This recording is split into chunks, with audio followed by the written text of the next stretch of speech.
So you can see page number 3 of your first chapter, matter in our surrounding.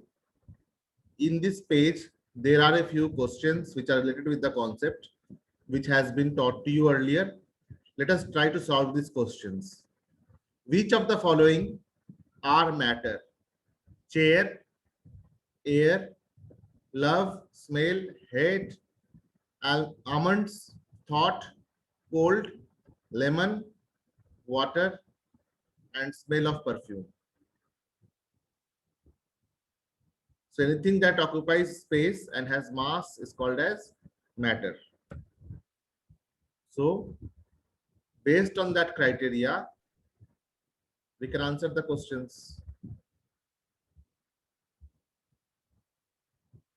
So these are the questions which we have from page number 3.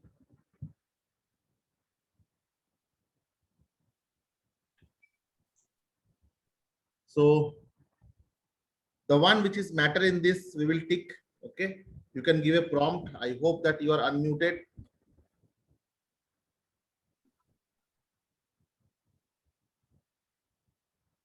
Allow participants to unmute themselves. I have allowed you.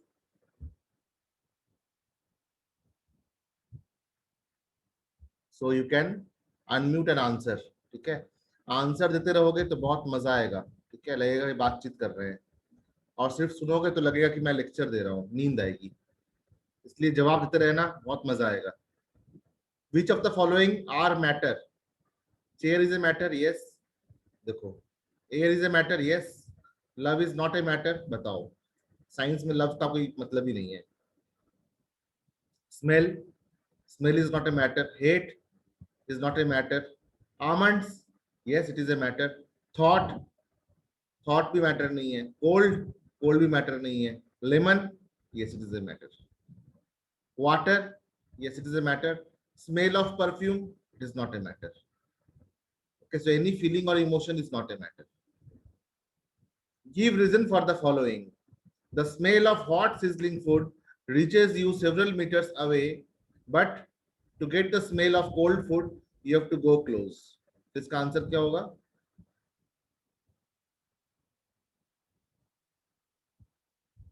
The answer of this question will be the fumes coming out or which comes out, the fumes which come out from hot sizzling food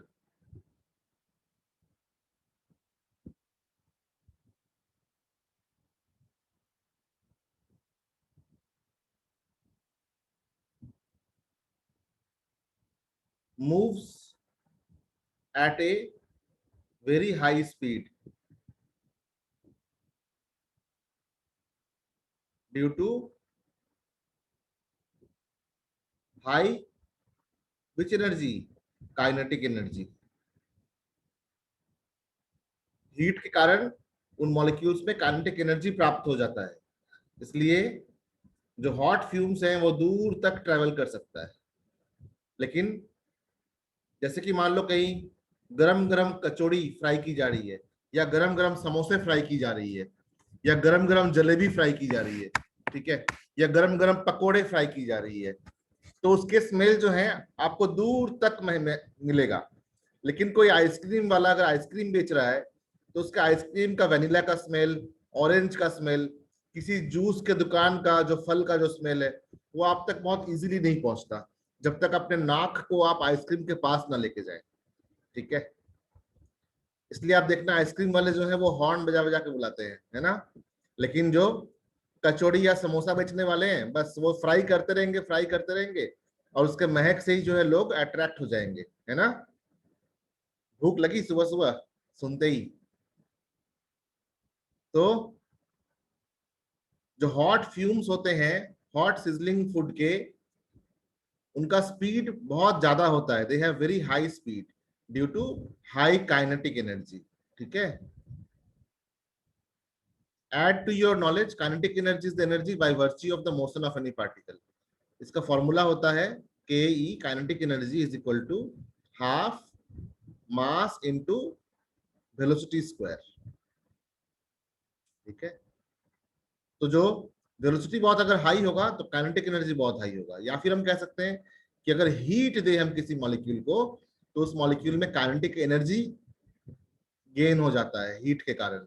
ठीक है, और उससे kinetic energy gain होगा तो उस energy को कैसे waste करेगा वो, मूव करके। ठीक है, मूव करेगा बहुत हाई स्पीड, तो क्या होगा कि जहां पे भी समोसा फ्राई हो रहा है उससे कई दूर तक भी समोसा फ्राई होने का स्मेल आता रहेगा, है ना। या अगर दाल पे छोंक लग रही है तो उसका स्मेल जो है पूरे रूम में फैल जाएगा, क्योंकि उसका जो स्मेल है वो हॉट फ्यूम्स से निकल रहा है।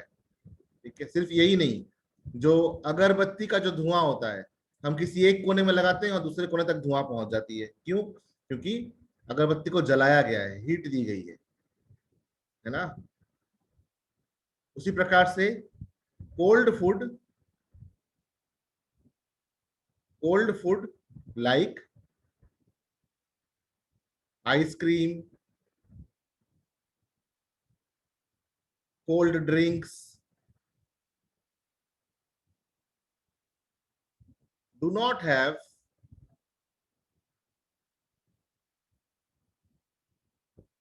fast moving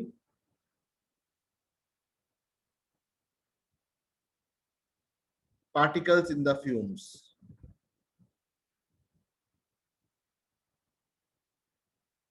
फ्यूम्स तो उसके भी होंगे, लेकिन वो फ्यूम्स कोल्ड होने के कारण जो है उसमें काइनेटिक एनर्जी कम होती है, इसलिए उसके पार्टिकल्स बहुत दूर तक नहीं जाते, है ना। इसलिए जो आइसक्रीम वाले होते हैं वो हॉर्न बजा बजा के बुलाते हैं, ठीक है, कि देखो जल्दी आओ आइसक्रीम खाओ। लेकिन समोसा कचौड़ी वाले बस गरम गरम फ्राई करते हैं और उसके महक से ही लोग अट्रैक्ट हो जाते हैं। दूसरा क्वेश्चन है, a diver is able to cut through the water in a swimming pool, which property of matter does this observation show. यानी कि हम करने वाले हैं कौन सा क्वेश्चन, क्वेश्चन नंबर 3। डाइवर मतलब क्या होता है? डाइवर मतलब होता है जो पानी के अंदर गोता लगाते हैं। ठीक है, तो एक डाइवर पानी के अंदर गोता लगाने वाला जो है, कोई कुछ कह रहा है, बोलो बोलो, जल्दी बोलो, सुनने को बेताब हूं मैं तो एकदम से। जब भी कुछ बोलोगे मैं सुनूंगा, बोलो बोलो। देखो, एक प्रॉमिस है मेरा, तुम कुछ भी बोलोगे ना मैं कभी नहीं बोलूंगा गलत है, ठीक है, इसलिए बोला करना। और मेरा ये भी एक प्रॉमिस है कि तुम जो बोलोगे वो सही बोलोगे भी, आई एम वेरी श्योर। ठीक है, तो एकदम, है ना, बोलने की कोशिश करो, जितना बोलोगे उतना क्लास इंटरेस्टिंग होगा। मैं लेक्चरर नहीं हूँ, मैं टीचर हूँ, टीचर इंटरेक्ट करता है, लेक्चर देता है, ये वन साइडेड नहीं होना चाहिए, है ना। आप भी बोलो, कुछ कुछ बात, पढ़ाई बातचीत जैसा होना चाहिए कि हाँ बातचीत करते करते सीख लिए। ठीक है, तो एक डाइवर जो है स्विमिंग पूल में जब कूदता है तो इजीली वो पानी को जो है काट के आगे की तरफ बढ़ पाता है। विच property of matter does this observation show. ये ऑब्जर्वेशन कौन सा प्रॉपर्टी को शो कर रहा है मैटर का? So this observation shows, this observation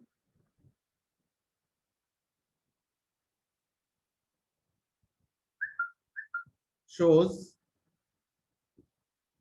that particles of water in swimming pool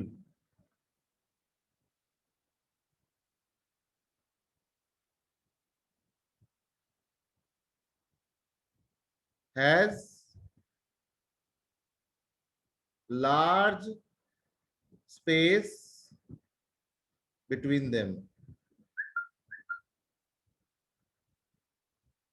dash पे क्या भरेंगे, बोलो, अनम्यूट करके बोलो, डैश में क्या भरेंगे? मैंने बोला अभी, स्मॉल स्पेस या लार्ज स्पेस, स्मॉल स्पेस या लार्ज स्पेस, जल्दी जल्दी जल्दी जल्दी जल्दी जल्दी, कौन बोलेगा?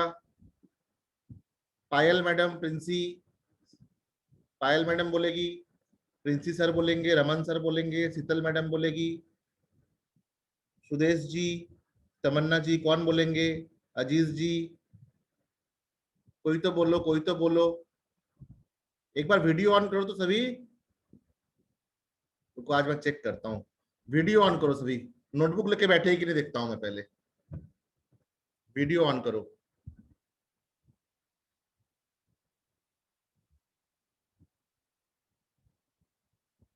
तमन्ना बेटा आपके पास नोटबुक है? नोटबुक में लिख रहे हो आप? रमन गिल जी,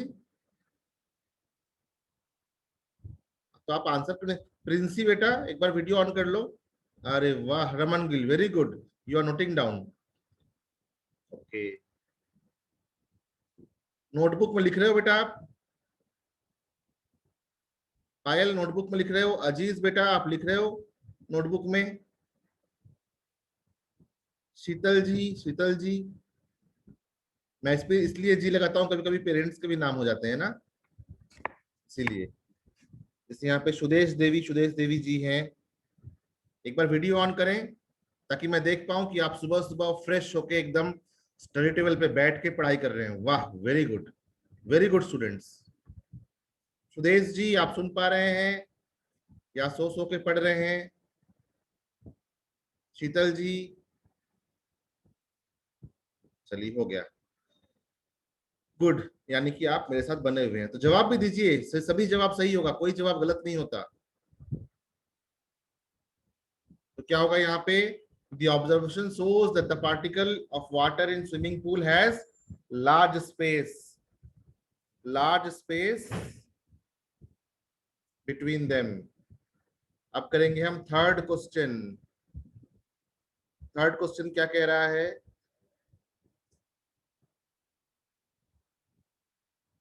थर्ड क्वेश्चन कह रहा है कि what are the characteristic particles of the matter. देखो इस क्वेश्चन के आंसर को लिखते ही तुम्हारे 4-5 पेज का नोट्स जो है वो बन जाएगा, ठीक है। तो एनसीईआरटी के बुक में ये एक जादू है। एनसीईआरटी के बुक को हम प्रोग्राम्ड लर्निंग मटेरियल भी बोलते हैं। थोड़ा पढ़ो, थोड़ा एक्टिविटी, थोड़ा नोट्स, थोड़ा पढ़ो, थोड़ा एक्टिविटी, थोड़ा नोट्स। और थोड़ा नहीं पढ़े, थोड़ा एक्टिविटी नहीं किए, तो फिर क्वेश्चन में जाके जब लिखोगे तो खत्म हो जाएगा फिर नोट्स। तो कहीं ना कुछ करके तो सीख ही लोगे। तो कई सारा लर्निंग एक्सपीरियंस दी गई है इस बुक में। What are the characteristic particles of any matter. तो फर्स्ट पार्टिकल, फर्स्ट कैरेक्टरिस्टिक क्या होगा? पहले हम हेडिंग लिखेंगे। हेडिंग कैसे होगा? कैरेक्टरिस्टिक्स मतलब nature, characteristics of particle, particles of matter. कौन बोलेगा, कौन बोलेगा, कौन बोलेगा, कौन बोलेगा? पहला, particles of any matter has space between them. Particles of matter has space between them. Solids में भी स्पेस होते हैं, ऐसी बात नहीं है, लेकिन कम होता है। लिक्विड में थोड़ा और ज्यादा स्पेस होता है, और गैस के बीच में बहुत ज्यादा स्पेस होता है, ठीक है। तो सॉलिड्स कुछ इस प्रकार से होंगे, एक दूसरे से सटे हुए।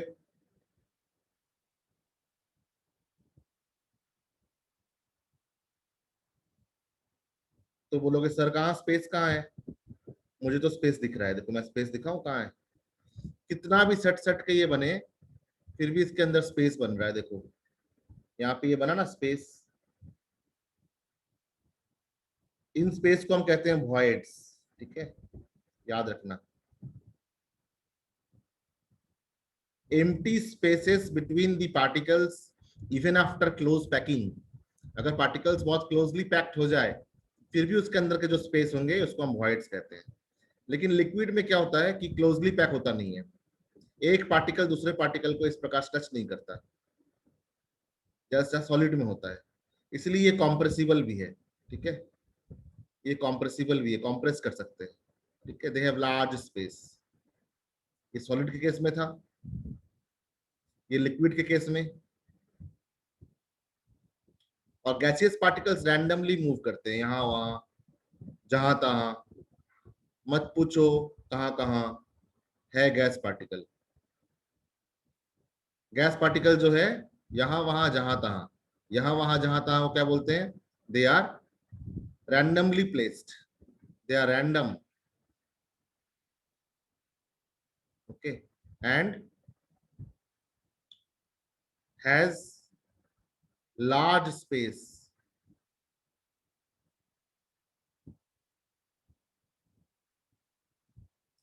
between particles, and here the particles are loosely packed, particles are loosely packed, packing तो है लेकिन लूजली पैक्ड है। और यहाँ पार्टिकल्स आर टाइटली पैक्ड, और the particles are compact, compactly arranged particles.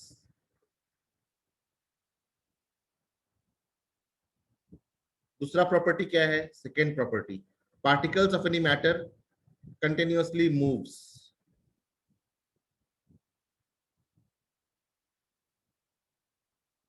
particles of any matter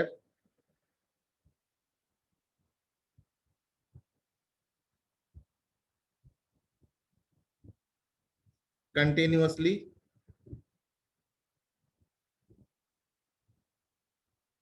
moves, चाहे वो solid हो, लिक्विड हो या गैस हो। सॉलिड में इसका मूवमेंट जो है कम होगा, लिक्विड में मूवमेंट थोड़ा ज्यादा होगा, फ्लूइडी है, और गैस में तो ब्लो करता है, ब्लो। ठीक है, water fluid, anything that flows,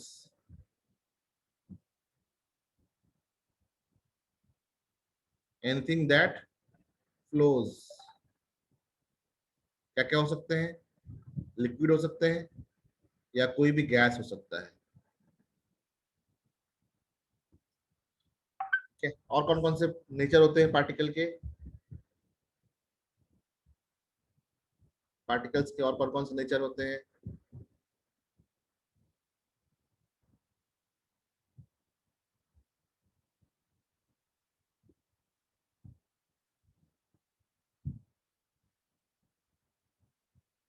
बाकी जितने भी नेचर हैं वो इन दो नेचर से रिलेटेड रिलेटेड ही है, कुछ अलग नहीं है। जैसे अगर हम कहें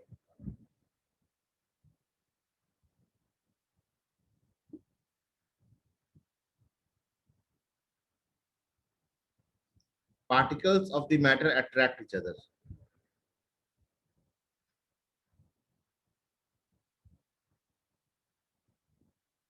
particles of any matter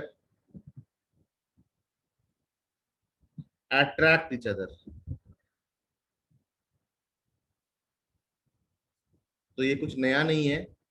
जिसमें inter particular force of attraction ज्यादा होगा वो ज्यादा कॉम्पैक्ट होगा, जिसमें inter particular force of attraction थोड़ा कम होगा वो लूजली पैक्ड होगा, जिसमें inter particular force of attraction least होगा वो randomly moving large spaced molecules होंगे, randomly moving large spaced molecules होंगे।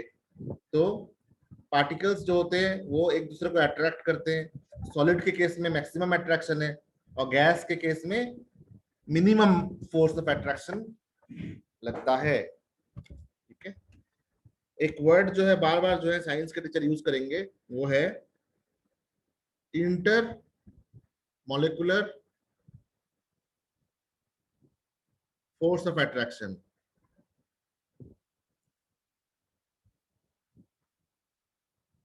अब ये मॉलिक्यूल के बदले में कोई पार्टिकल भी हो सकता है, तो कभी कभी टीचर्स ऐसा भी कह सकते हैं, इंटर पार्टिकुलर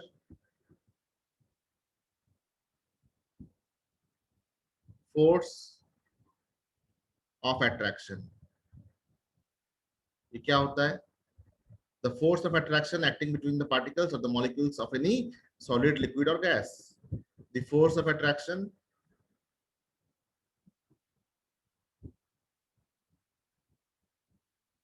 अट्रैक्शन मतलब क्या? आकर्षण है ना, एक दूसरे को खींचने की क्षमता अपनी तरफ।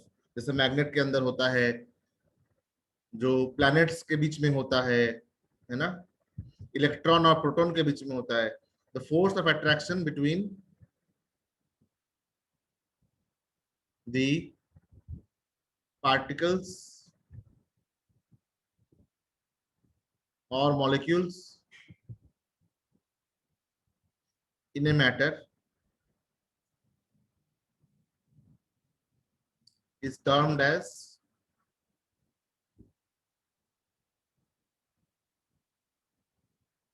intermolecular force of attraction. Next is we'll see some more questions. कुछ और क्वेश्चन देखते हैं, कुछ और क्वेश्चन। स्टेट्स ऑफ मैटर हमने पढ़ा, लिक्विड पढ़ा, सॉलिड पढ़ा, गैस पढ़ा। अब इससे बेस्ड ये स्पेस दिखाया जा रहा है आपको, है ना, जो मैंने ड्रॉ किया वो यहाँ पे बुक में दिया गया है। तो मैं कुछ नया नहीं बता रहा आपको, जो बता रहा हूँ वो बुक से ही बता रहा हूँ। ये क्वेश्चन है, this questions are there in the page number 6. So let us see the questions of page number 6. तो मैंने इस क्वेश्चन को कॉपी कर लिया, 2 क्वेश्चन कॉपी कर सकते हैं एट ए टाइम। कॉपी कर लिया और हम चले गए वापस व्हाइट बोर्ड पे। व्हाइट बोर्ड पे एक नया स्क्रीन और क्वेश्चन को यहाँ पेस्ट कर दिया ताकि मुझे बार बार पीछे न देखना पड़े। तो कह रहे हैं कि mass per unit volume of a substance is called as density. कितना घना है कोई सब्सटेंस, ठीक है, डेंसिटी। डेंसिटी का मतलब क्या होता है, मास बाय वॉल्यूम। दिए गए वॉल्यूम में कितना मास है, ठीक है। देखो इसका हिंदी और भी डिफिकल्ट होगा, है ना, ये मत सोचना कि मैंने हिंदी में नहीं बोला, हिंदी में और डिफिकल्ट होगा। दिए गए आयतन में कितना द्रव्यमान है, तो उससे अच्छा है, उसे घनत्व वो कहते हैं, उससे अच्छा है कि density is equal to mass by volume सीख लो, ज्यादा इजी होगा, ठीक है।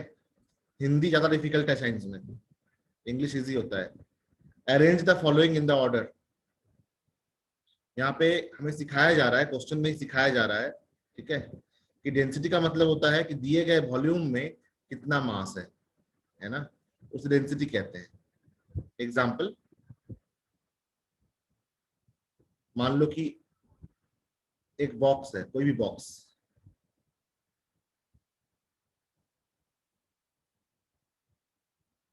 इस बॉक्स का लेंथ, ब्रेथ और height 1 centimetre into 1 centimetre into 1 centimetre है, तो इसका वॉल्यूम क्या हो जाएगा, 1 centimetre into 1 centimetre into 1 centimetre. क्या लिखेंगे, 1 सेंटीमीटर क्यूब। 1 सेंटीमीटर क्यूब को हम 1 ml भी लिख सकते हैं, याद रखना, ठीक है। उसी प्रकार से अगर ये 10 centimetre into 10 centimetre into 10 centimetre होता तो हम लिखते 1000 सेंटीमीटर क्यूब, और इसको हम लिखते हैं क्या, 1 लीटर।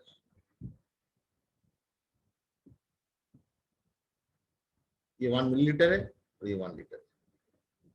तो मान लो कि हमने एक बॉक्स लिया है और इस बॉक्स में पहले हमने क्या डाला, कॉटन डाला, कॉटन, और वेट किया।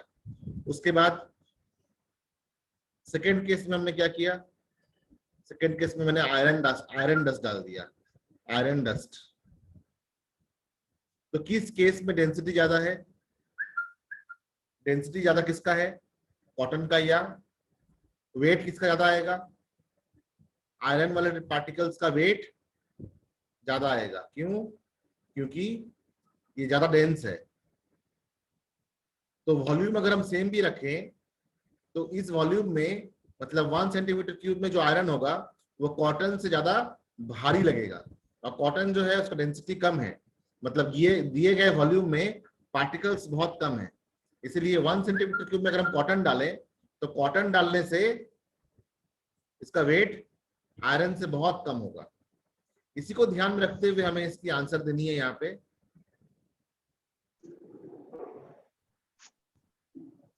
पहला है arrange the following in the increasing order, increasing density: air, exhaust from chimney, honey, water, chalk, cotton, iron. तो मैं इंक्रीजिंग डेंसिटी करना है, यानी कि सबसे लीस्ट डेंसिटी कौन सा होगा? सबसे लीस्ट डेंसिटी होगा एयर।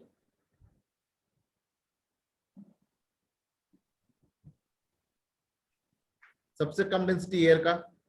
एयर के बाद एग्जॉस्ट फ्रॉम चिमनी, जो चूल्हे के चिमनी से जो है धुआं निकलता है, ठीक है, वो प्योर एयर तो है नहीं, उसके अंदर बहुत सारा कोल पार्टिकल, एश पार्टिकल रहता है, तो हम एग्जॉस्ट फ्रॉम चिमनी लिख सकते हैं। Exhaust from chimney.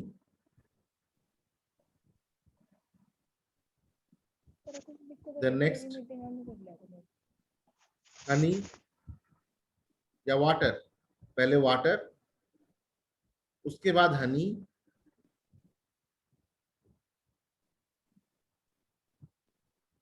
उसके बाद कॉटन, फिर चॉक और फिर आयरन। तो आयरन जो है वो सबसे ज्यादा डेंस है। डेंस मतलब, डेंस मतलब घना,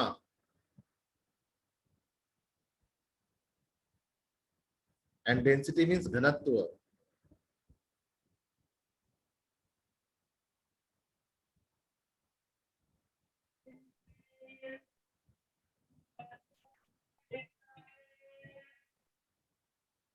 तो कितना घना है? एयर सबसे कम घना है और आयरन सबसे ज्यादा घना है। Iron is maximum, iron has maximum density in the given group and air has least density.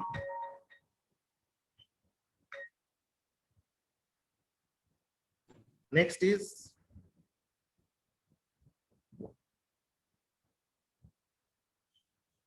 tabulate the differences in the characteristics of states of matter।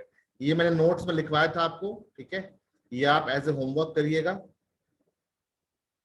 And comment upon the rigidity, कितना ठोस होता है solid, liquid और gas, कितना compressible होता है solid, liquid and gas, कितना fluidity होता है, बहने की क्षमता होती है, कितना फिलिंग ऑफ गैस कर सकते हैं, शेप कैसा होता है, काइनेटिक एनर्जी कैसा, डेंसिटी कैसा होता है। इसको आप करने की कोशिश करिए as a homework, try it yourself.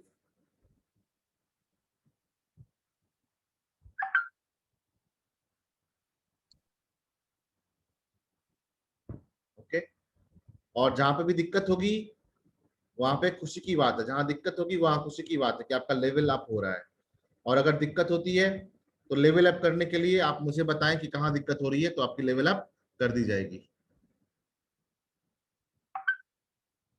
Can you explain again question number 1? I can't understand. Okay, very easy.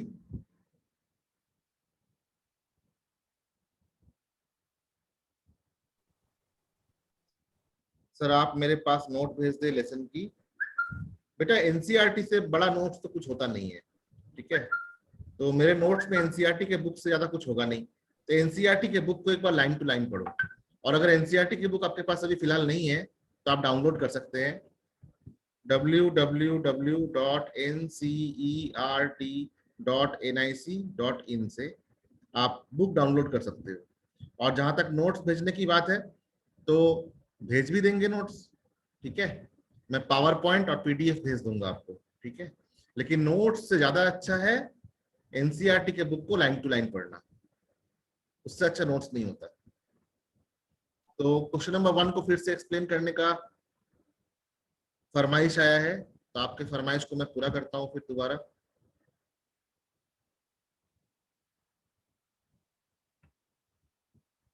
तो ये फरमाइशी answer once again, we have to arrange air, exhaust from chimney, honey, water, chalk and iron, ठीक है। तो air is gas, ठीक है, तो gas सबसे लेस डेंस होगा, least dense to highly dense. इस ऑर्डर में हमें अरेंज करना है। सबसे ज्यादा डेंस कौन होता है, डेंसिटी किसका ज्यादा होता है, आयरन का। ठीक है, एक टुकड़ा हम आयरन का लेंगे और एक टुकड़ा हम कॉटन का लेंगे सेम वॉल्यूम का, तो आयरन ज्यादा हेवी लगेगा। ठीक है, और सबसे लीस्ट डेंस कौन होगा, एयर। एयर को हम कॉम्प्रेस कर सकते हैं, भर सकते हैं कहीं पे भी। ठीक है, एयर के बाद क्या होगा, अगर एयर में कुछ मिक्स हो जाए तो एग्जॉस्ट फ्रॉम चिमनी मतलब क्या होता है, जो इंडस्ट्री होती है ना, इंडस्ट्री, उसके ऊपर चिमनी लगी रहती है, उस चिमनी से जो धुआं निकलता है, ये तो एक प्रकार का एयर ही है लेकिन पॉल्यूटेड एयर है। तो यहाँ पे हम एग्जॉस्ट फ्रॉम चिमनी लिख सकते हैं, एग्जॉस्ट फ्रॉम चिमनी।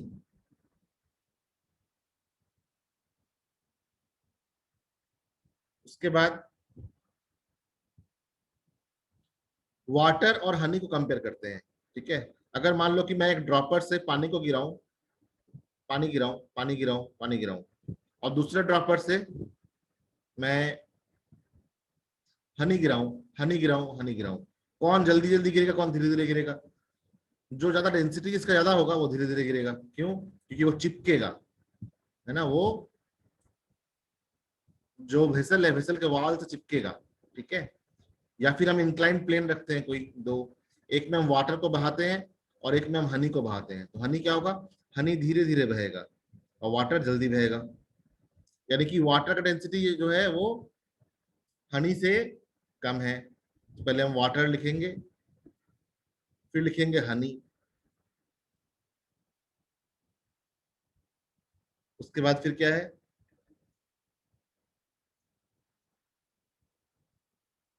अब कॉटन, चौक और आयरन को कंपेयर करना है। तो चौक और कॉटन में कॉटन तो है ही सबसे कम डेंस, उसके बाद चौक, और चौक के बाद iron.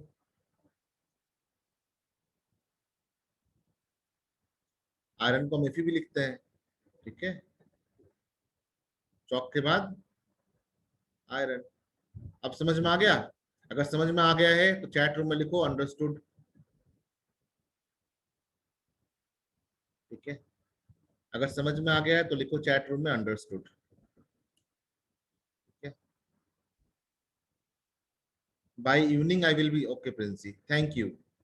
So by evening I will be sending you notes.